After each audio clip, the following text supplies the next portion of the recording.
mission de base, c'est de leur fournir un endroit chaleureux, paisible, souriant, encadrant, pour qu'ils viennent réaliser des activités ludiques pour pouvoir développer leurs acquis, les maintenir et surtout socialiser.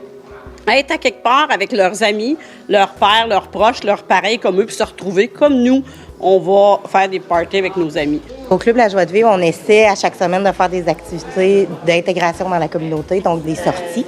Mais c'est principalement au club que ça se passe. Donc, on essaie de toucher la motricité globale, la motricité fine. On essaie de travailler la connaissance de soi aussi.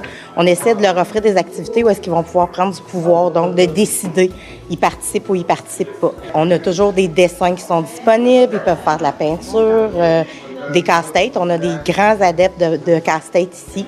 Donc, on essaie de meubler l'ensemble de la semaine avec une programmation sur un thème global.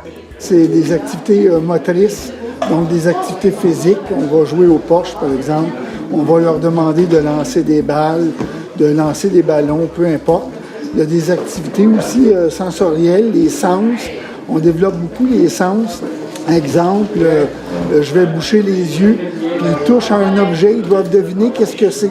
C'est pas facile pour eux, mais ça développe leur sens. Pourquoi est-ce qu'un organisme comme Club Joie de Vivre est important dans une société à Valleyfield et autres? Parce qu'à 21 ans, toute la clientèle qui peut pas intégrer, par exemple, les plateaux de travail, les stages, qui a plus accès à l'école non plus, n'a plus d'endroit où aller ou faire socialiser. Puis on a tout aussi le défi chez les parents de pouvoir concilier travail-famille. Donc, quand ils ont 21 ans, ça se peut qu'il y ait des besoins qui sont encore de dépendance envers l'adulte qui vit avec eux. Donc, ils peuvent pas rester à la maison. Donc, notre club de loisirs leur permet de socialiser, de faire des activités, de maintenir les acquis. Tu sais, il a appris, lui, à découper quand il était jeune. Puis là, dans sa vie, au quotidien, il découpe plus jamais. Ici, on va le faire découper, puis il maintient sa motricité globale, sa motricité fine.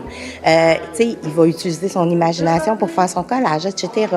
Donc, ça, c'est une chose pour eux, mais il y a tout pour le réseau aussi de ces personnes-là, parce que à 34 ans, s'il habite encore à la maison, maman est encore responsable de lui, comme quand il était mineur. Donc, des fois, juste pour aller, maman puisse aller faire les commissions, puisse aller travailler, nous, on est là. Que ce soit pour du répit, de la conciliation travail-famille ou pour maintenir, eux, leur acquis. On est super important, là. Le gouvernement fait beaucoup de publicité pour intégrer nos usagers à la société, mais il y a aussi l'autre partie qu'il faut que la société les intègre dans la société. Fait qu'il faut que ça marche des deux côtés. Fait que maintenant, je vous dirais que c'est beaucoup plus... les gens sont mieux informés, c'est plus accessible. C'est important dans la société parce que ça prend un tout pour faire une société très homogène.